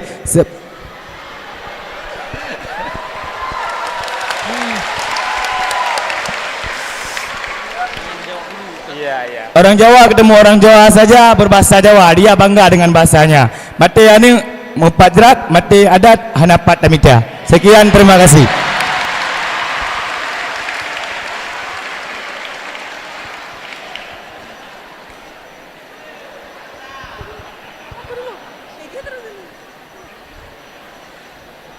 Assalamualaikum warahmatullahi wabarakatuh. Perkenalkan, nama saya Nur Ashifa, saya berasal dari Prodi Pendidikan Bahasa Indonesia. Saya mau bertanya, misalnya di Pak Ustadz, kita masuk ke dalam fakultas yang tidak kita inginkan, sedangkan kan katanya kita nih mahasiswa belajar itu ibadah kita nih. Misalnya kita nggak sepenuh hati di situ Pak Ustadz, apa kita juga dapat pahala ibadah apa enggak? Gitu. Baik, terima kasih. Bismillahirrahmanirrahim. Assalamualaikum warahmatullahi wabarakatuh. Saya Hajar Mahyana dari Prodi Pendidikan. Saya ingin bertanya tentang bagaimana cara kita menghapus dosa ketika kita pernah membuat orang tua kita menangis. Sekian Ustadz, terima kasih. Bagaimana menghapus dosa ketika kita pernah membuat orang tua kita menangis? membuat orang tua menangis? Oh iya, terima kasih ya.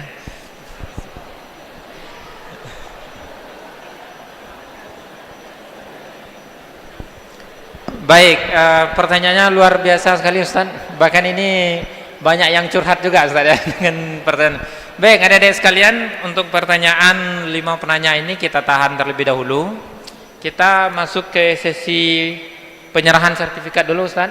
Karena Dr. Hendra ada kegiatan, jadi kita sesi foto untuk penyerahan sertifikat dulu. Ya, ada Dr. Hendra, silakan.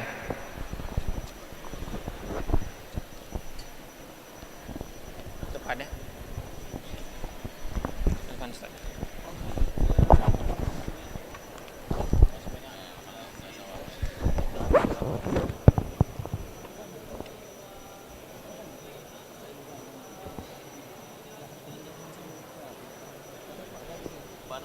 Oh ya.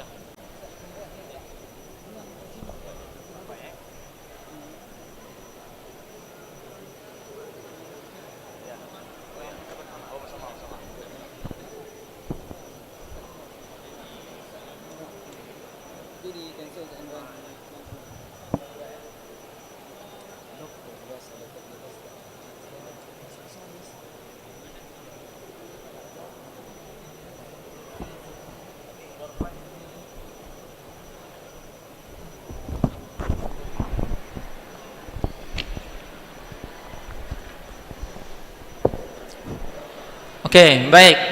Ini ada 5 pertanyaan Ustaz. Ada dari adik-adik kita tadi. Beragam sekali pertanyaannya. Yang pertama tentang menyelaraskan konsep bangga dengan budaya sendiri tadi Ustaz. Yang kedua, gimana komentarnya dan solusinya? Banyak orang Aceh tetapi nggak bisa baca Aceh. Emang iya ya? Yo, Masya Allah. Oke, ini pertanyaan yang menarik sekali ya. Yang ketiga, kita tidak suka dengan jurusan kita, apakah kita mengerjakannya masih dapat pahala atau tidak gitu ya. Yang keempat, bagaimana kita membuktikan ke orang tua kita bahwa kita mampu dengan pilihan kita tersebut. Nah, ini mungkin masih karena mahasiswa baru kan, kadang pilihan banyak bertentangan ya. Dan yang terakhir, bagaimana cara dosa kita diampuni ketika pernah membuat orang tua menangis. Nah, ini pertanyaan luar biasa sekali. Ya, silakan Ustaz. Ini agak mana mic tadi? Yang mengambil mic tolong dikembalikan.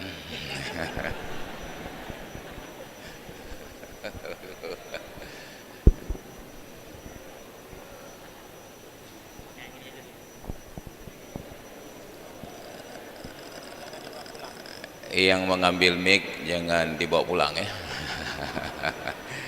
Baik, saya pakai ini saja dulu karena bagi kami yang berbicara ini output dari suara itu sangat mempengaruhi selera makan ya.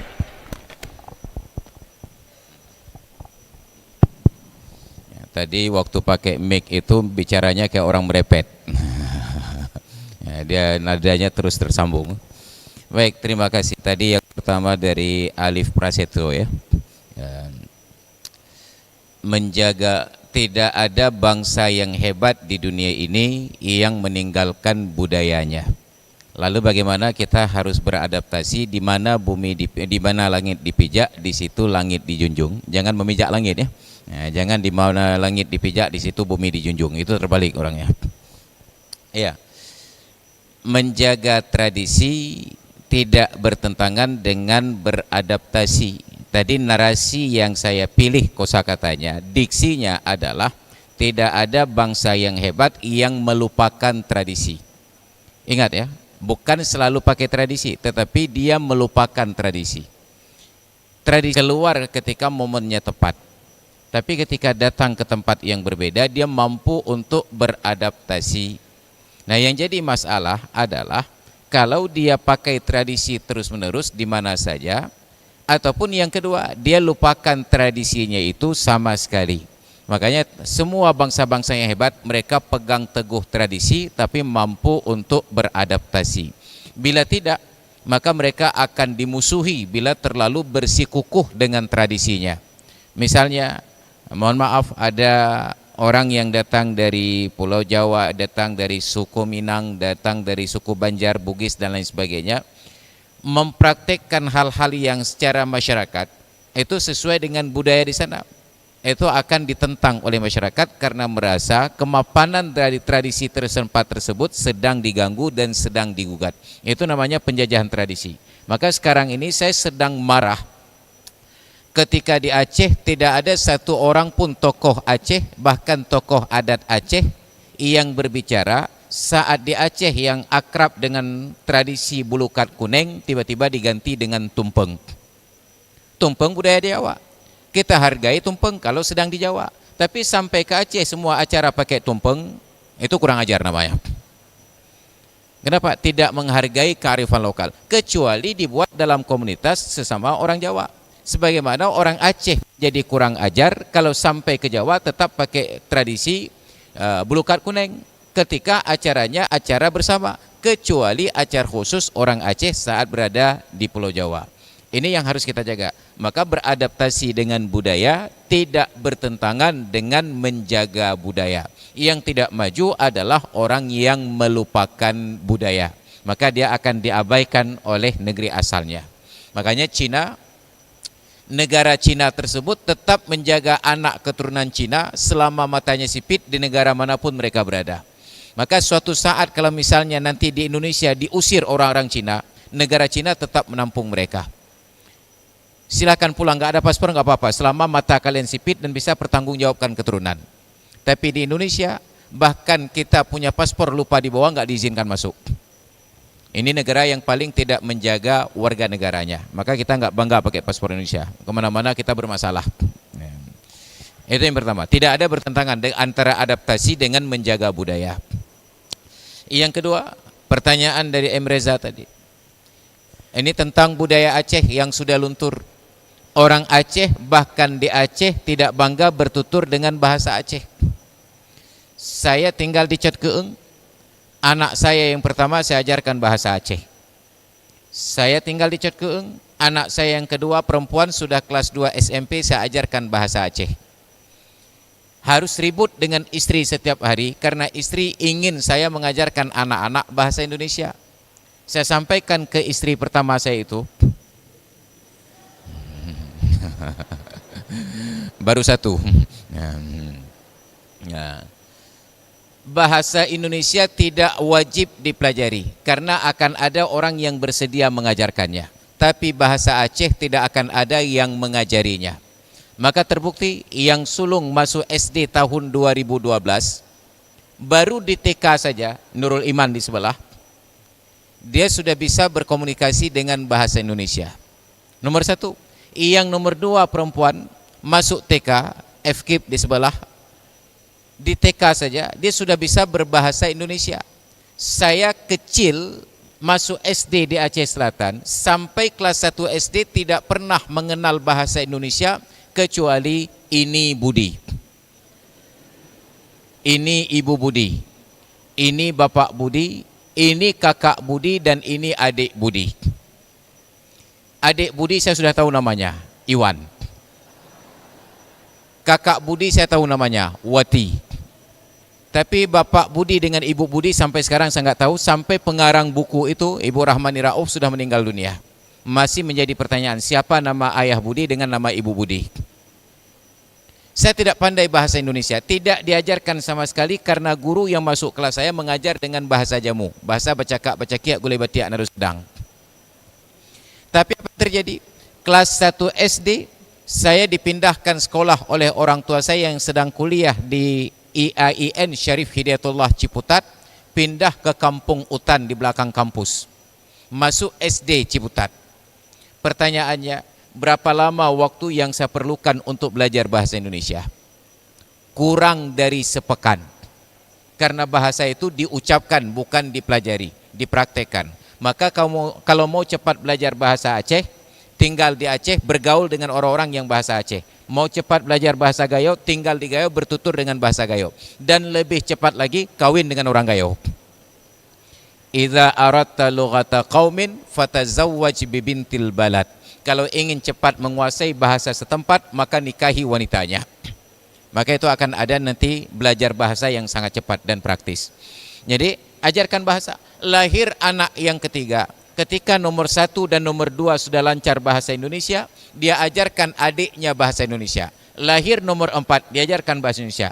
Yang nomor 1, nomor 2 pandai bahasa Aceh, pandai bahasa Indonesia. Nomor 3, nomor 4 pandai bahasa Indonesia, enggak pandai bahasa Aceh. Maka ingat, orang yang saya ingat dulu ketika masih aliyah 93, 94, 95, saya berangkat dari Tanjung Selamat naik sepeda. Satu-satunya mahasiswa MAN 1 Banda Aceh yang naik sepeda dari seberang jembatan Lamnyong. Di depan kantor gubernur itu ada sebuah baliho besar bertuliskan, orang yang pandai berbicara bahasa Indonesia menunjukkan punya nasionalisme yang tinggi. Di bawahnya, orang yang pandai berbicara bahasa daerah menunjukkan punya sikap patriotisme yang tinggi.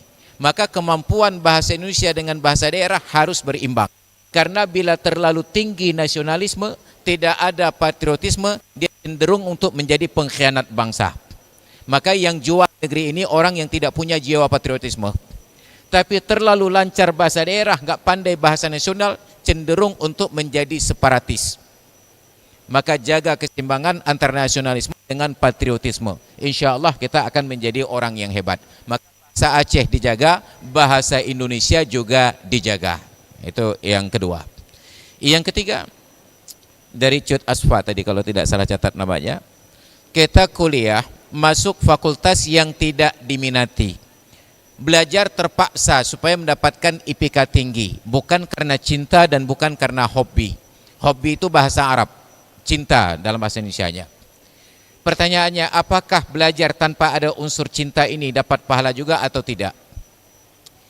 Ada ibadah yang dapat pahala, ada fadilah yang dapat derajat. Orang yang sholat itu mencari pahala. Untuk dapat pahala disyaratkan khusyuk, ada rasa cinta.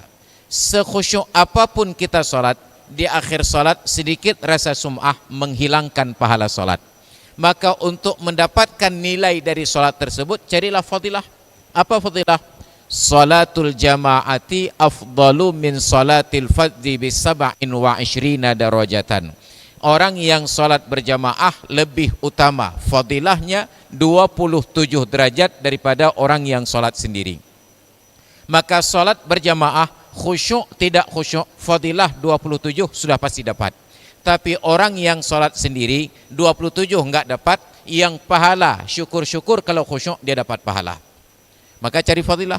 Orang menuntut ilmu bukan pahala, dia dapatkan fadilah. Maka Nabi katakan, fadlul alimi alal abidi ka fadli ala adnakum. Keutamaan fadilah orang yang alim dibandingkan orang yang rajin ibadat seperti keutamaanku, kata Nabi, dibandingkan orang yang paling rendah di antara kalian. Maka siapapun yang berinteraksi dengan ilmu, dia cinta atau tidak cinta ilmu tersebut, dia suka atau tidak suka ilmu tersebut, tapi dia berada di dalam majelis ilmu walaupun tidur-tiduran saja, dia dapatkan fadilah yang sama. Makanya dalam hadis kata Nabi, inna lillahi bukan wa inna ilaihi raji'un ya. Bukan. Inna lillahi malaikatan yabtaghuna majalisaz zikri. Allah Ta'ala mempunyai malaikat-malaikat yang tugasnya khusus mencari tempat orang berzikir, tempat orang mengkaji ilmu. Sampai setelah selesai bubar langsung lapor ke malaikat BKO. Di bahagian akhir malaikat ini tidak beranjak dari tempatnya, ditanya oleh Allah, apalagi wahai malaikatku? Kata malaikat ini, ya Allah, tadi di majelis ilmu itu ada orang yang duduk istirahat tidak dengan tujuan untuk mengkaji ilmu. Apa kata Allah? Dia pun aku ampuni dosanya, li'annahum qaumun la yusyaquna jalisuhum, karena mereka adalah komunitas orang-orang yang tidak akan menyusahkan siapapun yang bergabung dengan mereka. Maka anak-anak kami yang para mahasiswa dan mahasiswi, walaupun kalian tidak kuliah di fakultas yang kalian minati, pilihan pertama kalian, tetap kalian mendapatkan fadilah. Maka turun kepada prinsip kedua, raihlah apa yang kalian cintai, bila tidak, cintailah apa yang sudah kalian raih. Kalian ingin dapat kendaraan yang lebih bagus, enggak mampu pasang cita-cita itu, hanya sanggup beli sepeda, cintai sepeda tersebut. Maka raihlah apa yang kalian cintai, bila tidak, cintailah apa yang sudah kalian raih. Yang keempat, orang tua kita punya keinginan dan kita punya keinginan yang berbeda. Dan kita harus ingat, orang tua kita dibesarkan di zaman kolonial, bukan di zaman milenial. Tentu pilihannya akan berbeda, seleranya akan berbeda. Maka kita ketika sudah tamat SMA, itu tidak lagi disebut siswa, tapi sudah mahasiswa. Pemikirannya itu sudah sempurna, dia sudah tahu untung dan rugi. Maka kalau di SMA masuk sekolah kebutuhan guru, maka ketika kuliah, masuk ke kuliah adalah kebutuhan kita. Kita akan menggugat dosen apabila jarang masuk. Tapi di SMA kita nikmati kalau guru tidak masuk kelas. Menunjukkan bahwa saat kuliah kita sudah dewasa. Maka sebelum menentukan pilihan, kita istikharah, kita kaji, kita teliti bakat dan minat saya kemana. Lalu kita berdiskusi dengan orang tua. Ternyata orang tua sudah persiapkan kita, kamu harus kuliah di sini. Kita punya jiwa yang berbeda. Diskusikan dengan baik. Ketika ujung-ujungnya mentok, minta izin ke orang tua. Ingat, ada izin, ada ridha. Kalau kita berjalan sesuai dengan ridha orang tua, itu ada kepuasan lahir dan batin. Tapi bila kita tidak sepakat dengan orang tua, maka kita berhak mendapatkan izin walaupun belum tentu mendapatkan ridha. Masalahnya adalah orang tua dulu berbeda dengan orang tua sekarang. Orang tua dulu terlibat sebagai pendidik anaknya. Dia tahu kecenderungan anaknya, karakter anaknya, bakat dan minat anaknya. Maka diarahkan sesuai dengan bakat dan minat. Orang tua sekarang hanya belajar dari media dan tidak pernah terlibat dengan anak. Maka ketika kecenderungan anaknya berbeda, orang tuanya tidak paham. Maka ada hal-hal yang berbeda antara orang tua dulu dengan orang tua sekarang.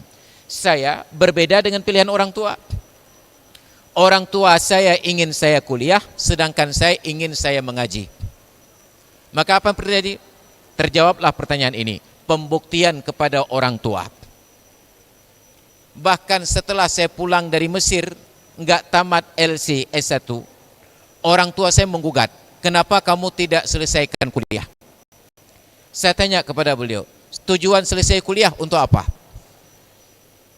Maka semua tujuan-tujuan beliau untuk selesai kuliah itu saya jawab dalam kehidupan. Maka alhamdulillah beliau berpulang ke rahmatullah dalam keadaan ridha terhadap apa yang sudah saya upayakan. Maka lakukan pembuktian tersebut sampai orang tua kita merasa bangga bahwa kamu adalah anak saya. Jadi bukan tentang apa yang keinginan beliau. Ini kalau memang orang tua tidak mendidik kita. Saya kenapa lakukan demikian? Karena saya tidak dibesarkan oleh ayah. Karena tekanan ekonomi, ayah saya berangkat kuliah ketika umur saya setahun. Saya ketemu dengan ayah ketika saya sudah kelas 1 SMA. Ayah saya tidak paham siapa saya. Saya besar dengan ibu, saya besar dengan kakek. Tapi kalau ayah saya membesarkan saya dari kecil sampai besar, beliau tahu kemana kecenderungan saya. Maka akhirnya saya mampu buktikan kepada beliau bahwa saya memenuhi semua keinginan-keinginan tersebut. Jadi pembuktian tersebut secara konsisten terus dilakukan, jangan ada kesalahan. Karena bagi orang yang tidak sepakat, sedikit kesalahan akan digugat. Ketika kita tidak sepakat dengan orang tua, sedikit cacat akan diungkit. Tapi bila kita sesuai dengan keinginan orang tua, kesalahan yang besar pun mereka akan pejamkan mata. Maka yang berbeda keinginan dengan orang tua, tunjukkan komitmen kalian benar-benar menjaga, jangan sampai ada celah untuk digugat. Kemudian yang kelima, taubat dari dosa menyusahkan orang tua. Dalam hadis kata Nabi, ittaqillaha haitsuma kunta wa atbi'is sayyi'atal hasanata tamhuha wa khaliqin nasa bi khuluqin hasanin.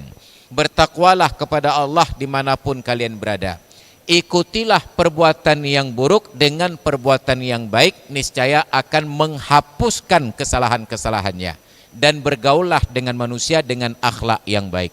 Bila kita pernah melakukan kesalahan di masa lalu yang membuat orang tua kita air matanya mengalir deras, maka kita beristighfar kepada Allah untuk menghapus dosa. Tapi karena masih terkait dengan orang tua, tidak selesai sampai orang tua kita mengganti air mata itu dengan tawa dan senyuman.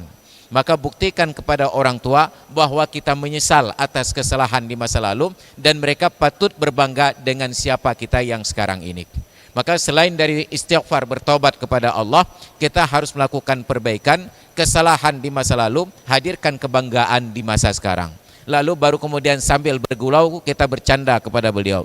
Mohon maaf atas kesalahan saya dulu yang telah menyebabkan air mata orang tua mengalir. Maka insya Allah Allah Ta'ala akan ampuni dosa kita. Terima kasih. Baik, alhamdulillahirrahmanirrahim. Terima kasih kita ucapkan kepada Ustadz yang sudah memberikan jawaban tadi atas pertanyaan peserta sekalian. Ya, saya pikir jawabannya sudah sangat luar biasa sekali. Mudah-mudahan bisa mencerahkan bagi kita sekalian, adik-adik. Karena waktu kita juga sudah sampai. Ya, karena waktu kita sudah sampai, kita akhiri pertemuan kita pada pagi hari ini. Sekali lagi kita ucapkan terima kasih kepada Ustadz yang sudah memberikan nasihat kepada kita pada pagi hari ini. Kita doakan beliau sehat selalu, amin.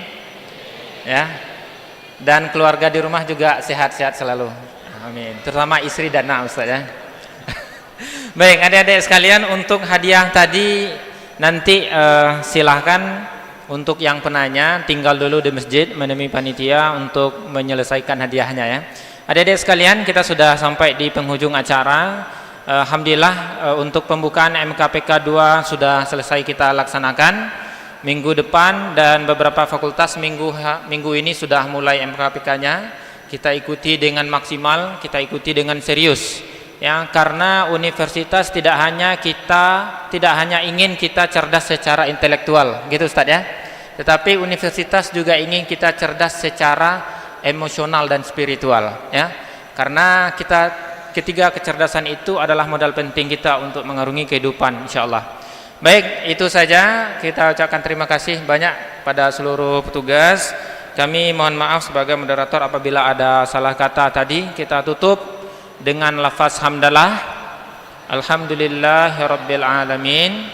Disempurnakan dengan doa penutup majelis. Subhanakallahumma wa bihamdika asyhadu an la ilaha illa anta astaghfiruka wa atubu ilaik. Afwan minkum. Wassalamualaikum warahmatullahi wabarakatuh.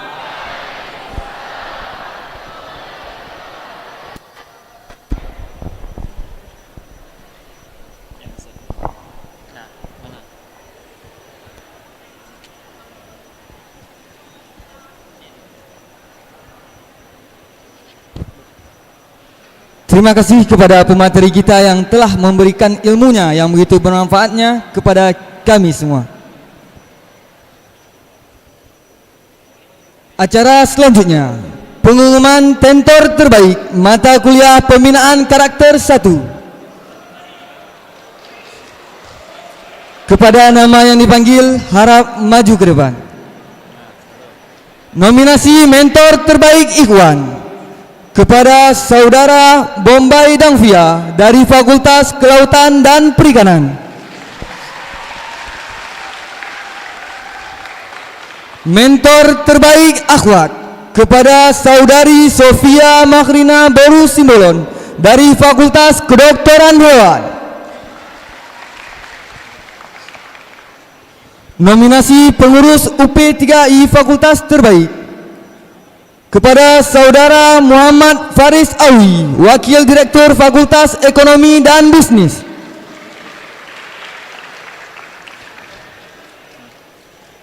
Dan kepada saudari Rara Khairatun Nisa, Wakil Direktur Fakultas Keperawatan. Untuk pembagian hadiah akan diserahkan oleh Ustadz Masrul Aidi LCMA dan Dr. Reknar Ilham Maulana SSI dan Profesor Dr. Insinyur Farid Maulana STMN. Kepada Bapak kami silahkan.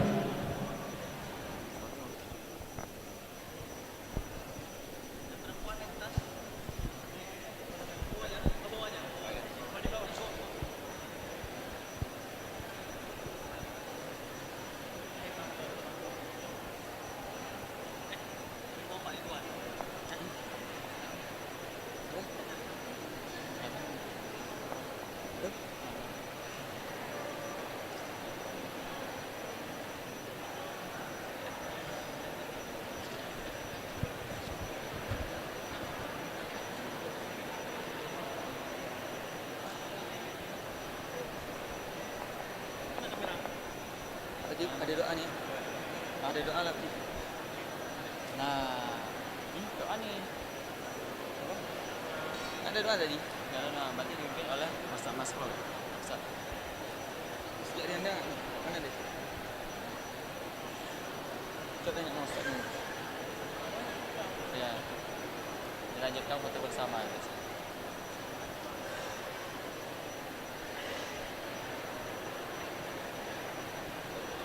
Dilanjutkan dengan foto bersama. Ini kita masuk frame, tidak masuk.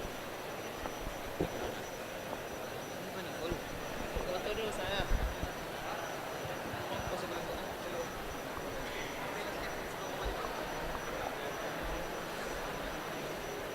Masuk, Bang bilang. Sebelum ini dulu.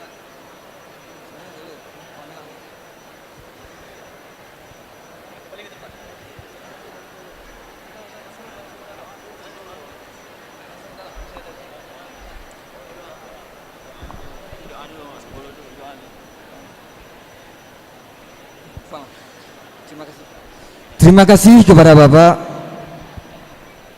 Acara selanjutnya, pembacaan doa yang akan dibacakan oleh Ustadz Masrul Aidi LCMA. Kepada Ustadz, waktu tempat kami persilahkan.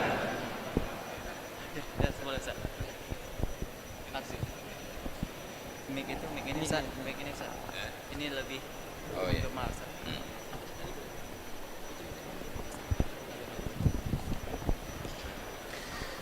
Hadirin dan hadirat sekalian yang dimuliakan Allah, untuk keberkahan majelis, mari di akhir pertemuan ini kita tengadahkan tangan seraya kita mengamini doa yang saya bacakan.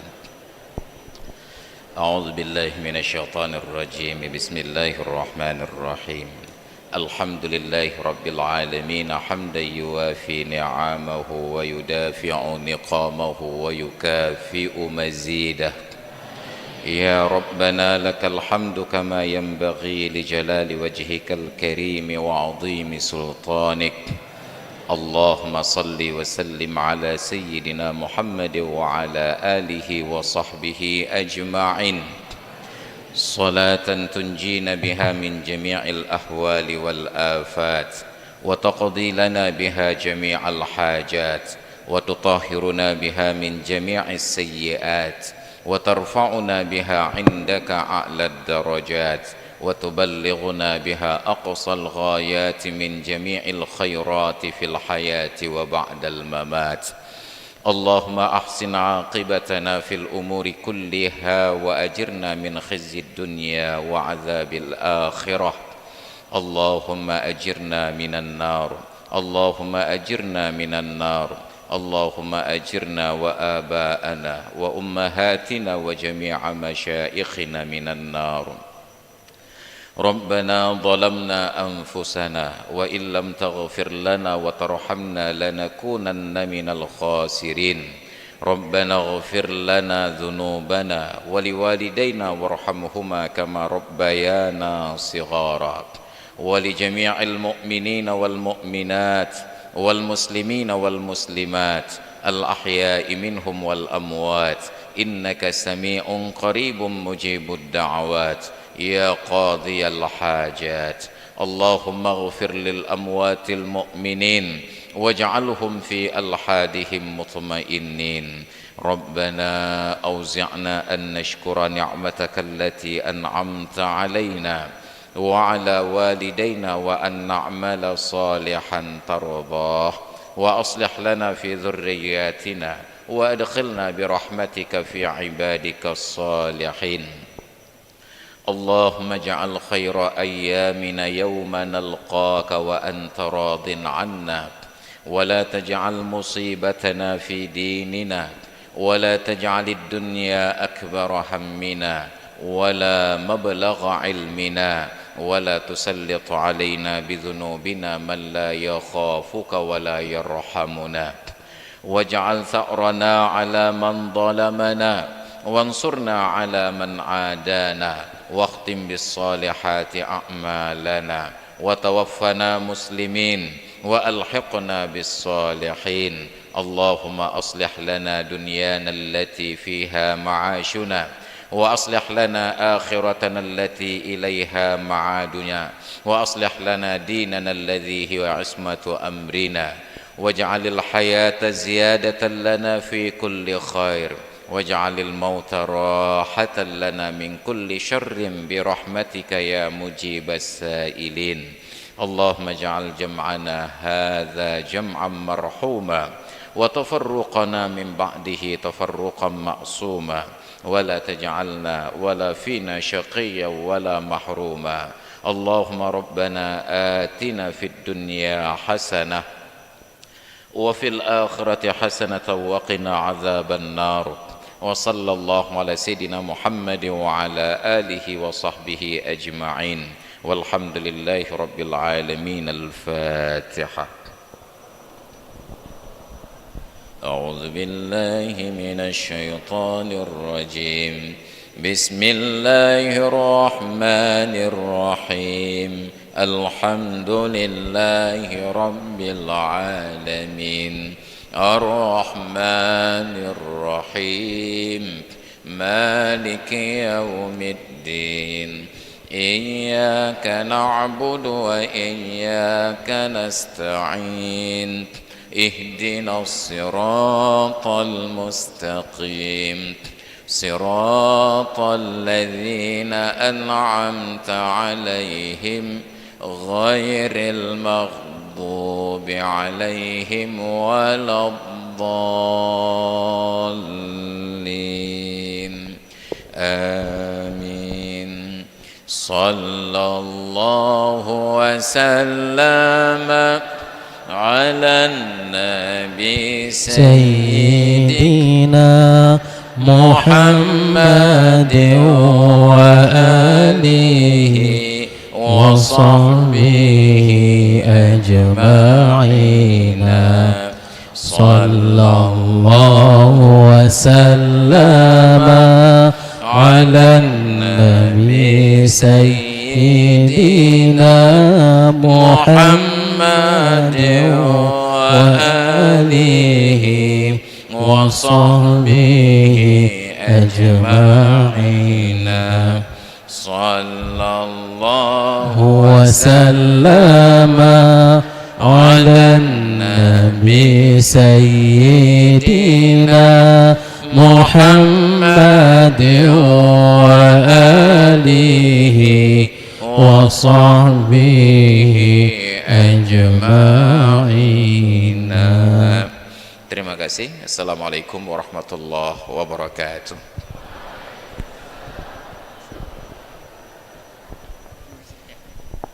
Baik, terima kasih kepada Ustadz Masrul Aidi yang telah membacakan doa kepada kita semua.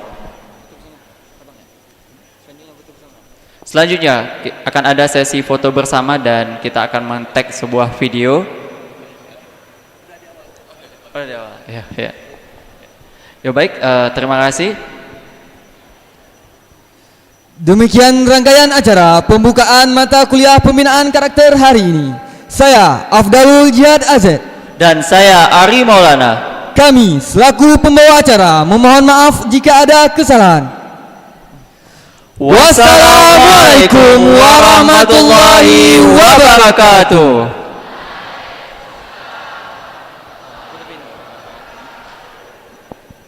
Diberitahukan kepada seluruh peserta untuk